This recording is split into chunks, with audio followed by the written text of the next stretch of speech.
السلام علیکم، کیسے ہیں آپ سب؟ امید کرتی ہوں سب بخیر و عافیت ہوں گے اپنے اپنے شہروں میں، اپنے اپنے علاقوں میں، کیونکہ جیسے کہ آج کل موسمی حالات کافی خراب چل رہے ہیں، ہر جگہ بارش، سیلاب۔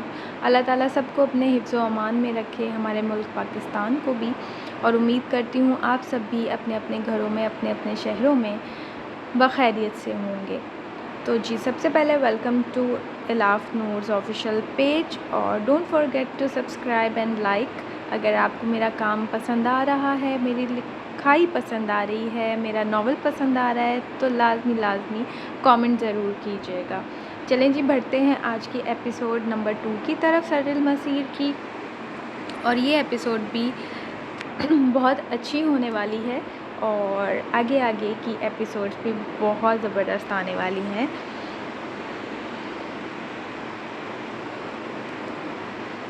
بارش گزر چکی تھی، مگر شہر کی رگوں میں اب بھی نمی دوڑ رہی تھی۔ کراچی کی سڑکوں پر ایک چمک تھی جو نہ سورج کی کرنوں سے تھی، نہ روشنیوں سے، بلکہ کچلے گئے خوابوں کی نمکین دھار تھی جو بارش کے پانی میں گھل کر بہہ رہی تھی۔ فضا میں عجب سا بوجھ تھا، وہ خاموشی جو کسی دھماکے کے بعد نہیں، بلکہ دھماکے کی نیت سے پہلے اترتی ہے، جیسے آسمان کو معلوم تھا کہ زخمی زمیں پر پھر زخمی ہونے والی ہے۔ اسی نمی، اسی چپ اور اسی کشیدگی کو کاٹتی ہوئی ایک جدید اوبی وین اس مقام پر رکی جہاں کچھ گھنٹے قبل وقت رک گیا تھا۔ دروازہ آہستہ سے کھلا، اور ایک وجود، ایک روشنی، ایک سوال باہر نکلا: ایلینور شمس۔ وہ لمحہ کیمرے کے فریم میں آیا تو اس میں صرف ایک رپورٹر نہیں، بلکہ ایک حلف اٹھاتی آنکھ اور قسم کھاتی ہوئی خاموشی اتری۔ ترک نژاد پاکستانی، قد 6 فٹ سے ذرا کم، کوہ کاف کے عکس جیسا، اوور سائز خاکی کوٹ، اندر سفید قمیض، نیلے اور سفید دوپٹے کے گول گھماؤ جو ہر لائیو کوریج میں اس کی پہچان تھی، گہرے سیدھے بال جو گھٹنوں سے ذرا اوپر آ کر جھومتے تھے، جن پر بارش کی نمی اب بھی بیٹھی تھی۔ مگر سب سے بڑھ کر وہ آنکھیں، زیتونی سبز اور گہرائی ایسی جیسے پوری روشنی کسی راز سے شرمندہ ہو۔ یہی ہے وہ، ایک نیا کیمرہ مین بولا، آواز میں بے یقینی اور تجسس کا رنگ۔ ہاں، پاس کھڑی سینئر رپورٹر نے مدھم مسکراہٹ کے ساتھ کہا۔ ایلینور شمس، جس کے لائیو ہوتے ہی وزارتوں کی سانسیں بند اور چہروں کے ماسک ہلنے لگتے ہیں۔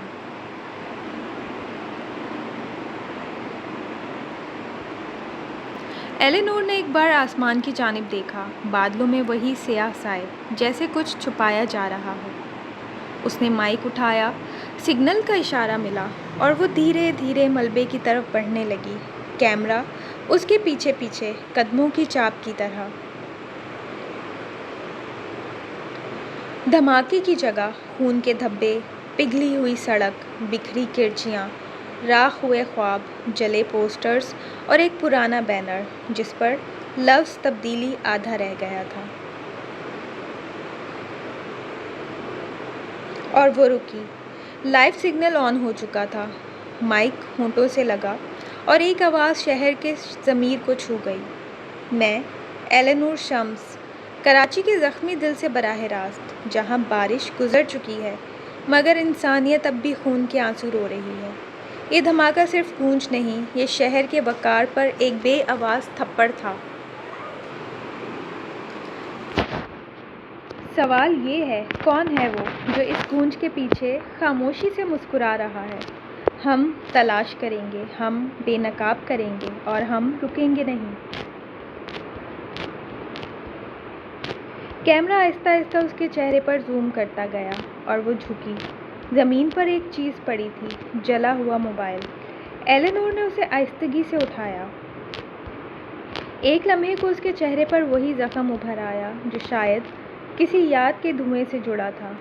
آنکھوں میں ایک دھند سی تیر گئی، ایک خاموشی، ایک خاموش فلیش، ایک دھڑک جیسے ماضی نے گردن موڑ کر پکارا ہو، اور پھر وہ سیدھی ہوئی، نم آنکھیں خشک کیں، سانس کو قابو میں کیا اور کیمرہ کی آنکھ سے آنکھ ملا کر کہا، یہ میرا پیشہ نہیں، میری جنگ ہے، اور جنگ میں صرف جیتا نہیں جاتا، اپنی آنکھ، اپنی آواز اور اپنا یقین بھی بچانا پڑتا ہے۔ کال بیک ملا، اوبی وین کے اندر سے آواز آئی، ہم لائیو سے آف جا رہے ہیں، گریٹ کوریج ایلینور۔ مگر وہ نہیں رکی، چند قدم مزید چل کر اس نے فضا کو دیکھا، جیسے کچھ سونگھ رہی ہو، کوئی جھوٹ، کوئی سازش، کوئی پرانا سراغ۔ سائیڈ پروفائل میں اس کی سلوٹ کچھ لمحوں کے لیے راک پر کھڑے مینار جیسی محسوس ہوئی، اور پھر کیمرہ بند ہو گیا۔ مسیحا ٹی وی ایڈیٹوریل روم۔ شام کی بارش اب صرف کھڑکیوں پر خشک ہوتے دھبوں میں باقی تھی۔ مسیحا ٹی وی کے ہیڈ آفس میں ہر کمرہ اس شہر کی طرح جاگ رہا تھا جیسے نیند میں دھماکوں کی عادت ہو چکی ہو۔ ایڈیٹوریل روم کی چھت پر لگے فل ساؤنڈ لائٹس مدھم تھیں، مگر دیواروں پر لگی ایل سی ڈیز پر مسلسل بریکنگ نیوز کی سرخ پٹیاں دوڑ رہی تھیں۔ News feeds, police reports, security footage, سب ایک پیچیدہ پزل کی طرح کھلی میزوں پر بکھرے تھے، اور دروازہ ایک بار پھر بغیر کھٹکھٹائے کھلا اور ایلینور شمس اندر داخل ہوئی۔ قدموں میں وہی ٹھہراؤ، مگر نگاہوں میں ہلکی سی تھکن، وہ تھکن جو جسم سے نہیں نظریے سے جڑی ہوتی ہے۔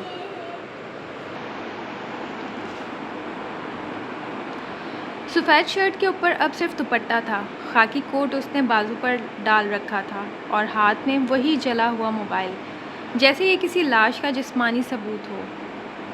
کمرے میں موجود ایڈیٹرز اور رپورٹرز فوراً متوجہ ہوئے۔ آفاق صاحب، نیوز روم کے سخت گیر نظریاتی ایڈیٹر، جن کے ماتھے کی شکنیں بھی خبریں بولتی تھیں، سیدھے کھڑے ہوئے۔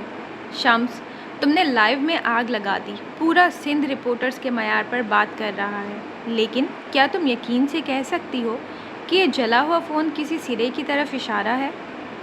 ایلینور نے خاموشی سے میز پر فون رکھا، جیسے کسی مقتول کا نوٹ، پھر گہری سانس لیتے ہوئے نظریں اٹھائیں۔ یہ فون ایک لنک نہیں، ایک وراثت ہے، یہ کسی کی یاد نہیں، کسی کی کوشش تھی جسے مٹانے کے لیے آگ لگائی گئی۔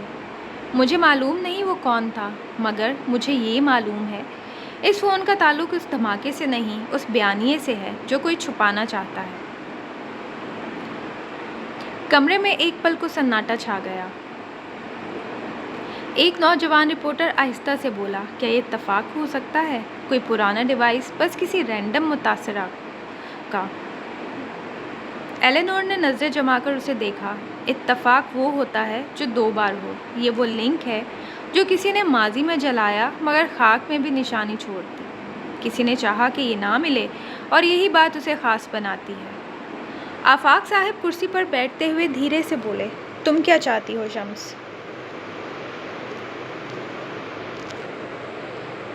ایلینور نے جھک کر فون اٹھایا، ایک پل اسے دیکھا، پھر آہستہ سے بولی، میں اسٹوری نہیں، سچ چاہتی ہوں۔ اگر سچ کو تلاش کرنے کے لیے شہر کی گلیاں چھاننی پڑیں تو میں چھانوں گی۔ میں اس بیانیے کے پیچھے جاؤں گی، خواہ وہ کسی ہال وے میں دفن ہو یا کسی ملبے میں چھپا ہو۔ کیمرہ آف تھا، روشنی مدھم، مگر اس کے چہرے پر وہی روشنی تھی، جیسے کوئی عورت نہیں، شہر کی یادیں بول رہی ہوں۔ اسی لمحے اوبی ڈیسک پر بیٹھے ٹیک ہیڈ نے سر اٹھایا، ایلینور، جس وقت تم نے مائک آن کیا اس سے عین 1 منٹ پہلے ہمیں غیر شناس صدا فریکوینسی سے سگنل جام ملا تھا، کسی نے ہماری لائن میں مداخلت کی تھی۔ سب چونک اٹھے۔ ایلینور کے لبوں پر ایک گہری چپ چھا گئی، تو کوئی جانتا تھا کہ میں لائیو جاؤں گی۔ ٹیک ہیڈ نے نظریں جھکائی، پھر آہستہ سے بولا، شاید کوئی چاہتا تھا کہ تم کچھ نہ دیکھو، اور شاید کہ تم کچھ نہ کہو۔ اس کی آنکھوں میں نمی ابھر آئی، مگر وہ آنسو نہیں تھے، وہ نمی تھی جو نظریے میں جمع ہو کر جنگ بن جاتی ہے۔ پھر میں وہی کروں گی جو وہ نہیں چاہتے، میں دیکھوں گی اور میں کہوں گی، کیونکہ یہ جنگ اب میری نہیں، کراچی کی ہے، اس روشنی کی جو دھماکے سے پہلے بند کی جاتی ہے۔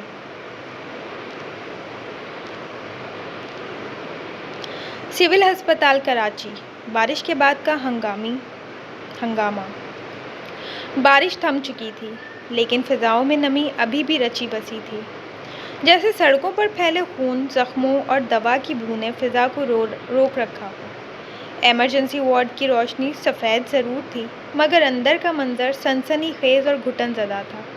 نرسیں بھاگ رہی تھیں، ڈاکٹرز چیخ کر آرڈرز دے رہے تھے، اسٹریچرز پر کراہتے مریض اور ان کے پیچھے روتے بلکتے رشتہ دار۔ یہ اسپتال نہیں لگ رہا تھا، میدان جنگ کا منظر تھا، جہاں ہر لمحہ قیمتی اور ہر سانس زندگی کی آخری امید۔ اسی کوریڈور میں سفید کوٹ پہنے ایک عورت آندھی کی طرح نکلی۔ اس کی چال میں وہ ٹھہراؤ اور جلدی دونوں شامل تھے، جو صرف انہی خواتین کے حصے میں آتی ہیں جو وقت سے آنکھ ملا کر جینا جانتی ہیں۔ ڈاکٹر علیحہ اسفند۔ اس کا قد درمیانہ مگر شخصیت بلند، چاکلیٹی براؤن بال ایک ڈھیلے سے جوڑے میں بندھے تھے، جن میں سے چند ضدی لٹیں کانوں کے پاس سے جھانک رہی تھیں۔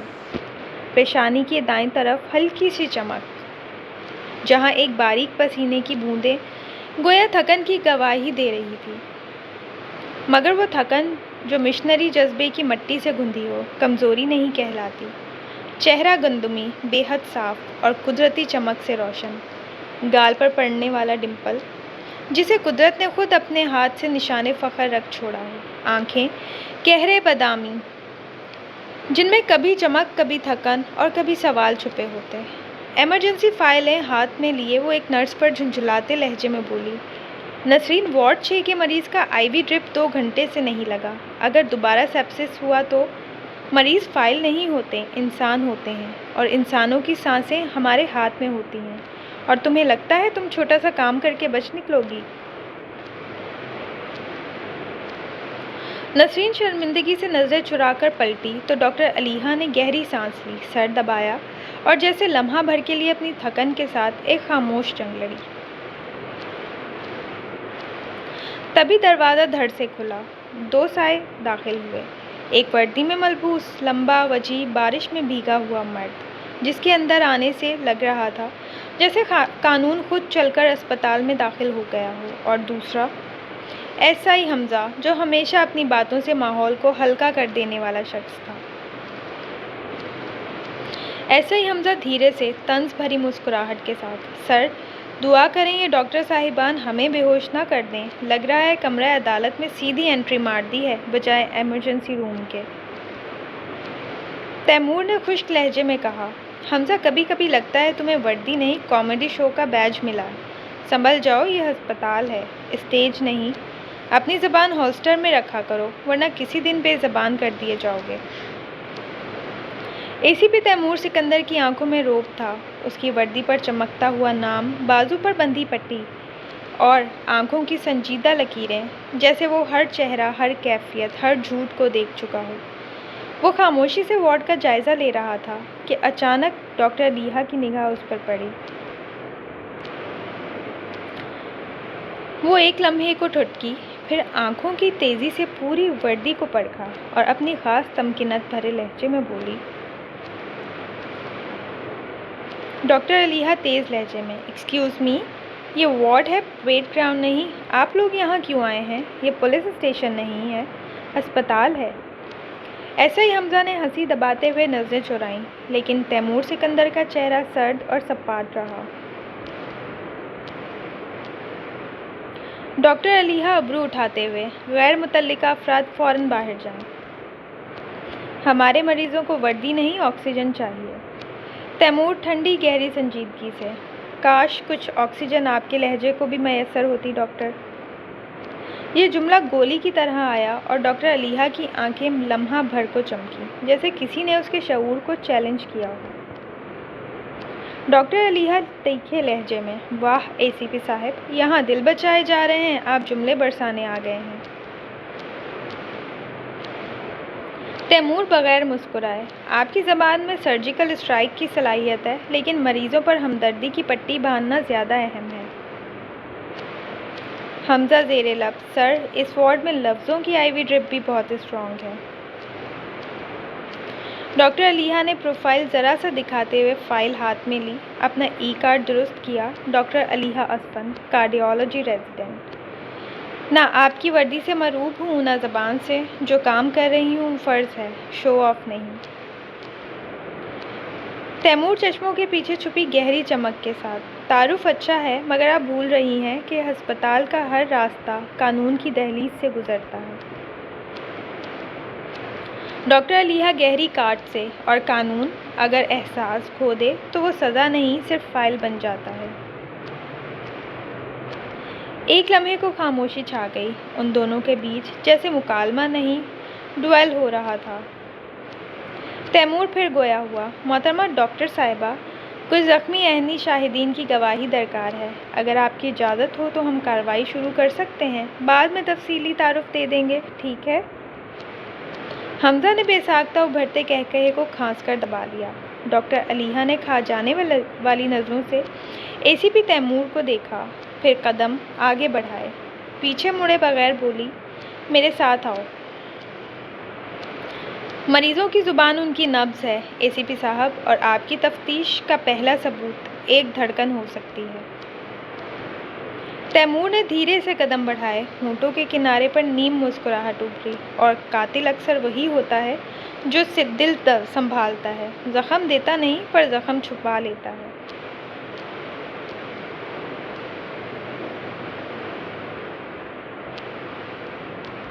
ایسا ہی حمزہ آہستہ سے: سر، یہ کیس تھوڑا سا ٹیڑھا ہے، اور ڈاکٹر صاحبہ سیدھی، اللہ خیر کرے۔ تیمور کے ہونٹ ذرا سے مسکرائے: چلو حمزہ، وارڈ میں مزہ کم اور مشاہدہ زیادہ رکھو۔ کراچی گرلز ہاسٹل کا کمرہ، رات کا دوسرا پہر۔ کمرے میں ہلکی نیلی روشنی ایک خوابناک سا تاثر دے رہی تھی، جیسے چاندنی کسی دریچے سے چپکے سے اندر آ گئی ہو۔ دیوار پر لٹکا ڈریم کیچر مدھم ہوا کے ساتھ ہولے ہولے جھول رہا تھا، جیسے رات کی خاموشی پر کوئی بھروسہ کر کے سوتی دعاؤں کو تھپک رہا ہو۔ بیڈ کے سرہانے رکھی ہوئی کتابیں، جنوبی پنجاب کے ایک باوقار ملک گھرانے سے تعلق رکھنے والی، اپنے خوابوں کو پورا کرنے کا جنون لیے، اپنے گھر سے کوسوں دور کراچی کے ہاسٹل میں مقیم، اپنی دنیا میں مست، لوگوں کے دلوں میں گھر کرنے کا سلیقہ رکھنے والی۔ اس لمحے زنیشہ ملک عالم تولیہ سر پر لپیٹے آئینے کے سامنے کھڑی تھی۔ لمبے سیاہ بھیگے بال کندھوں سے نیچے لٹک رہے تھے اور انگلیوں کی نرمی سے سلجھتے جا رہے تھے۔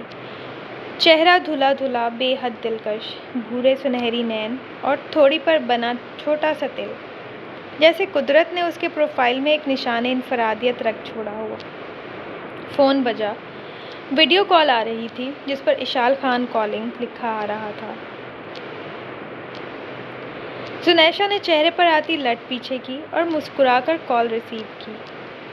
دوسری طرف اشال خان تھی، باوقار، با اخلاق، پشتون حسن رکھنے والی، نیلی آنکھیں، لمبے ریشمی سنہری بال، گلابی رنگت، دونوں میڈیا سائنسز کی سیکنڈ ایئر کی طالبات۔ اشال شرارت سے: او مائی گاڈ زونا، تو لگ کیا رہی ہے؟ چڑیلوں کا اینول ری یونین ہے کیا آج، یا گانے میں آئی ایم اے ویمپائر تجھ پہ لکھا گیا تھا؟ زنیشہ ناک چڑھا کر: اشال خانزادی زبان سنبھال، تو نے تو پورے سسٹم کو سٹائر بنا رکھا ہے، اور جہاں تک چڑیل ہونے کی بات ہے، اگر میں چڑیل ہوں تو تو وہ وزیر اعظم ہے جو انہی سے ووٹ مانگتا ہے۔ اشال کہکہا مار کر پیچھے کو گر گئے: یار تو نہ ہو تو میری زندگی کتنی بورنگ ہو جائے، نہ کوئی ڈرامہ، نہ ڈائیلاگ، نہ شہزادیوں والے ٹینٹرمز۔ زنیشہ ہنستے ہوئے بال سنوارتے: ٹینٹرمز نہیں، ایٹیٹیوڈ کہتے ہیں خانزادی، وہ بھی ایسا جو اماں کی انگلی پکڑ کر سیکھا ہو، جو محبت بھی سکھاتی ہے، اصول بھی۔ اشال نے فائل لہرائی: سنو، میں نے ڈاکیومنٹری پروجیکٹ کی فائل جمع کر دی، عنوان رکھا ہے مڈل کلاس کی خاموشی اور سچ کی آواز، کیسا لگا؟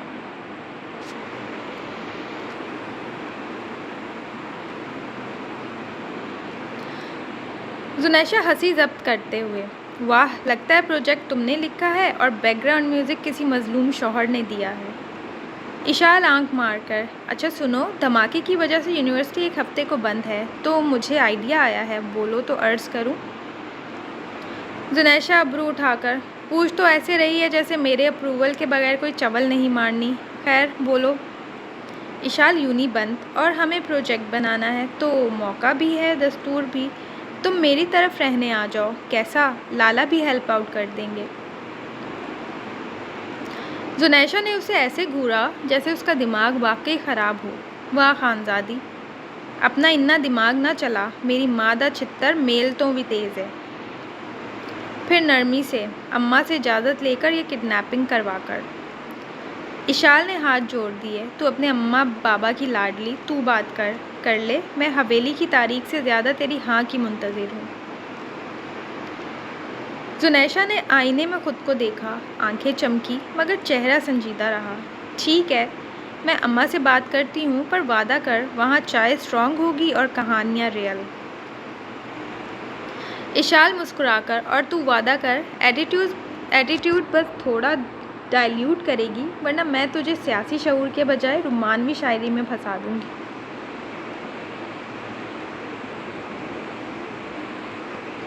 کال بند ہوئی، مگر دونوں چہروں پر مسکراہٹ ٹھہری رہی، جیسے زندگی نے سیاست اور صحافت کے بیچ دو بیٹیوں کو سانس لینے کی مہلت دے دی ہو۔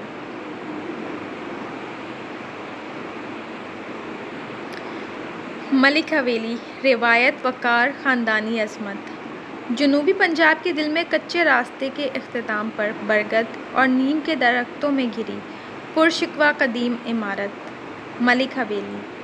بلند محرابی دروازے، لکڑی کی کندہ کاری، صحن میں پتھروں کے فرش، دیواروں پر لٹکتی قدیم تلواریں اور آباء و اجداد کے اسماء گرامی، سب گواہ تھے کہ یہاں ایک ریاستی خون کی وراثت چلتی ہے۔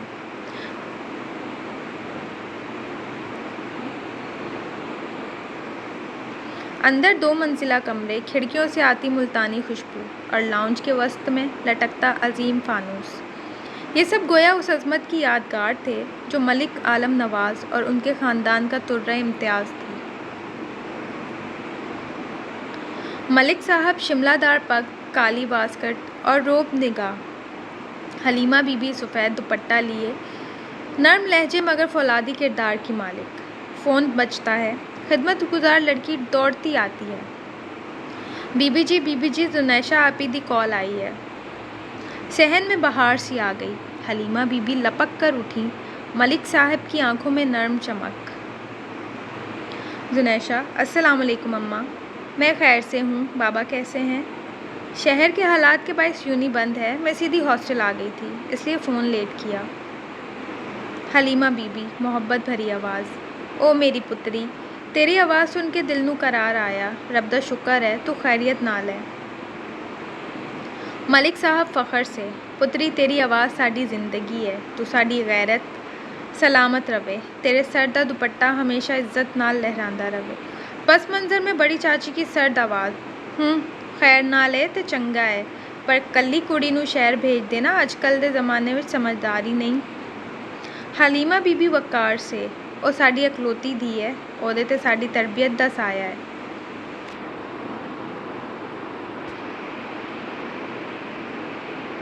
ملک صاحب نرمی میں لپٹی سکتی، بس ہن کسے نو کچھ کہن دی لوڑ نہیں، ساڈی پتری جے دوسرے شہر یا ملک بھی جاوے، حویلی دی لاج نہیں مکدی۔ زنیشا وقفے کے بعد، بابا اماں، یونی بند ہے، پر میرا ڈاکیومنٹری پروجیکٹ ہے، میری دوست اشال خانزادی نے اپنے گھر سدیا، میں او دے نال رہ کے اپنا کم مکمل کرنا چاہتی ہاں۔ ملک صاحب مختصر توقف کے بعد، جے تو ساڈی عزت نو نال لے جاوے گی، اجازت ہے پتری، یاد رکھ، عزت صرف دوپٹے وچ نہیں، بول وچ، چلن وچ، نظریاں وچ ہوندی ہے۔ زنیشا نم آنکھوں سے، بابا اماں، زونا ہمیشہ تھوڑی حویلی دا فخر بن کے رہے گی۔ قصر خانزادہ عظمت اور وقار کا استعارہ۔ کراچی کے پوش علاقے میں سفید سنگ مرمر سے تراشا ہوا محل نما بنگلہ، قصر خانزادہ، بلند دیواریں، سخت سیکیورٹی، فولادی گیٹ، مستعد گارڈز، واکی ٹاکی پر ہدایات لیتے ہوئے، لان میں سفید لائٹ پولز، سبزہ بیلا بیلا و چمبیلی کی خوشبو، اندر داخل ہو تو سنگ مرمر کا فرش، خاندانی تصویریں اور چھت پر نیلے شیشوں والا ترک فانوس شام ہوتے ہی وقار گھول دیتا۔ کھانے کی میز پر حسب معمول آغا جان، خاکی کرتا، سر پر کالی گرے دستار، ہاتھ میں تسبیح، نگاہ میں برسوں کا وقار، مورے شال کے دائیں پرنور چہرہ، پشتون ٹھہراؤ، اشال نیلے لباس میں اوڑھے دوپٹے کے ساتھ، ذہن میں چپ چاپ معجزن خیال۔ آغا جان، اشال بیٹی بتاؤ آج اتنی خاموش کیوں ہو؟ اشال نرمی سے، بس آغا جان سوچ رہی تھی، شہر کے حالات خراب ہیں، چاہتی ہوں اپنی دوست کو بلا لوں، اکیلی ہے ہاسٹل میں اور ہمارا پروجیکٹ بھی ہے۔ آغا جان، کون سی دوست، نام کیا ہے؟ اشال مسکرا کر، زنیشہ ملک عالم، تمیزدار، سمجھدار، یونی کی ساتھی، دل سے بہن جیسی، سوچا کچھ دن ساتھ رہے گی، شہر بھی غیر یقینی ہے۔ مورے نے نیم مسکراہٹ سے کہا، ہاں وہی زنیشہ جس کا ذکر تم ہر دوسرے دن کرتی ہو، اب تم اسے دیکھے بغیر بھی جاننے لگا ہے۔ اشال، اس بار ملاقات ہو ہی جائے گی، آپ کو پسند آئے گی۔ مورے، بس دیکھ لو، قصر خانزادہ کی روایت میں جو رنگ لاؤ وہ ہمارے رنگوں سے میل کھاتا ہو۔ آغا جان تسبیح تھامے، مہمان دا مہربان بھی خوبا خنداقی، دا عزت با قدر بھی۔ مہمان اگر مہربان ہو تو مسکراہٹ میں بھی عزت کا وزن ہوتا ہے۔ آپ بہتر جانتے ہیں آغا جان، زنیشہ کا خمیر بھی احترام سے گندھا ہے، وہ یہاں آ کر دیوار نہیں سایہ محسوس ہوگی۔ آغا جان، تو آنے دو، گھر کے دروازے مہمان کے لیے ہمیشہ کھلے رہتے ہیں۔ اشال ہمت باندھ کر، تو میں اسے لینے جا سکتی ہوں، وہ خود آتی اچھی نہیں لگے گی۔ مورے یکدم چونکی، تنہا؟ نہیں، زاران کو بتائے بغیر تم نہیں جاؤ گی۔ اسی لمحے بائیں برآمدے سے قداور وجیح شخصیت نمودار ہوئی، زاران خانزادہ۔ سفید کرتا شلوار، کندھے پر ہلکی براؤن شال، آستینیں حسب روایت کوہنیوں تک چڑھی ہوئی، چہرے پر سنجیدگی، پیشانی کی لکیر۔ وہ آیا، سنا اور بس مورے کی طرف دیکھ کر اتنا کہا، وہ اکیلی نہیں جائے گی، ولی شیر اس کے ساتھ ہوگا۔ اشال نے سر اٹھایا، لمحہ بھر خاموش نگاہوں کی جنگ، مگر اسے معلوم تھا قصر کی حفاظت زاران کی پہلی ترجیح ہے۔ زاران بنا ایک لفظ اور کہے مڑا اور باہر چلا گیا، مگر اس کے الفاظ دیواروں پر کندہ رہ گئے۔ اشال کمرے میں واپس آئی، موبائل اٹھایا، زنیشہ کو کال ملائی۔ ہاسٹل روم فون کال۔ زنیشہ کھڑکی کے پاس کھڑی تھی، شیشے کے پار بارش کے بعد کا منظر اور چاندی جیسا چمکتا چاند، بال کمر تک کھلے، ایک ہاتھ میں چائے کا مگ، دوسرے میں فون۔ اشال، ملک زادی مبارک ہو، اجازت مل گئی، آغا جان بھی مان گئے، اب تم سامان باندھو۔ زنیشہ کھلتی آنکھوں سے، ہاں میں نے بھی اماں ابا سے اجازت لے لی، ہن بس میرا ویٹ کر، میں کل صبح اپنا بوریا بستر لے کر باقلم خود تشریف کا ٹوکرا لے آؤں گی۔ اشال ہنستے ہوئے، رکو تم خود نہیں آؤ گی، میں لینے آ رہی ہوں۔ زنیشہ حیرت سے، اوئے پاگل ہوئی ہے خانزادی، تکلفاں وچ نہ پے۔ اشال وقار سے، خانزادیاں دوستی بھی باوقار کرتی ہیں، تم میری مہمان ہو، یہ عزت کا سوال ہے۔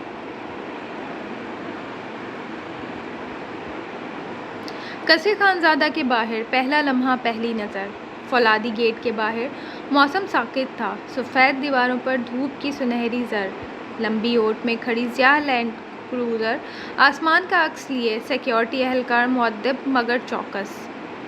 گاڑی کے پاس ایک بلند قامت شخص کھڑا تھا، ولی شیر، سفید کلف شدہ شلوار قمیض، خاکی ویسٹ کوٹ، موڑی آستینیں، کلائی پر سیاہ گھڑی، پاؤں میں چمڑے کی پشاوری چپل، وجود میں گرج نہیں مگر ایک غیر مرئی دھمک، جیسے خاموش بندوق جس کی گولی ابھی چلنی ہو۔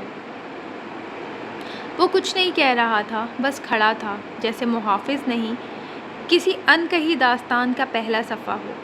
اسی لمحے دروازہ کھلا اور اشال خانزادی باہر آئی، سفید سادہ قمیض شلوار، ہلکے گلابی دوپٹے میں لپٹی، بال پشت پر بندھے، چہرہ بنا میک اپ، مگر باوقار۔ اس کے قدموں میں گھنگرو نہیں تھے، مگر ہر قدم جیسے سنگ مرمر پر لکھی جاتی کوئی نظم ہو۔ وہ آہستہ سے بڑھتی ہوئی ولی شیر کے سامنے رکی۔ چند لمحے مکمل خاموشی، نہ سلام نہ کلام، بس دو آنکھیں اور دو نظریں۔ ولی شیر کی گہری آنکھوں میں کوئی سوال نہ تھا، مگر جیسے وہ ساری دنیا کا جواب لیے کھڑا ہو۔ اشال کی پلکیں ایک پل کو جھپکیں، جیسے اس نظر نے دل کے کمرے کی کوئی بھولی کھڑکی کھول دی ہو۔ ولی شیر نے بغیر کچھ کہے گاڑی کا دروازہ کھولا اور اشال بنا لفظ بولے اندر بیٹھ گئی۔ گاڑی چل پڑی، لیکن پیچھے ایک ہوا سی رک گئی۔ یہ وہ لمحہ تھا جو لفظوں سے نہیں، خاموشیوں کی روانی سے بولا تھا۔